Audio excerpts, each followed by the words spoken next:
Welcome PowerShell enthusiasts. Today we are going to explore the tree command in PowerShell. This command allows us to visualize our directory in a format which is nice and easy to read.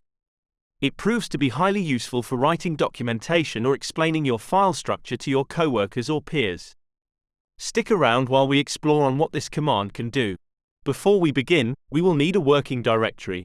Using either Windows Explorer or PowerShell, create a folder. Create some more folders inside the folder, and some random files inside these folders like executables, images, videos. When you are finished using PowerShell, use CD and enter the top folder path in the video typing, just like that. Great! Now we can start using the command. Make sure you are in the right directory and just enter command tree, C. We have listed all of our folders inside the directory. But wait, where are the files we created? Well, fear not, that's where tree/f comes in. The /f flag displays the names of the files in each directory. Let's clear our console quickly. Okay, let's do tree again for the reference, and now let's type tree/f.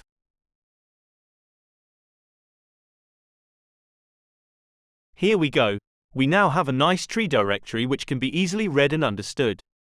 So today we learned on how to use tree and tree/f commands. I hope this tutorial was helpful. If you can suggest any ideas or improvements, or you encountered any issues, leave a comment below. See you soon.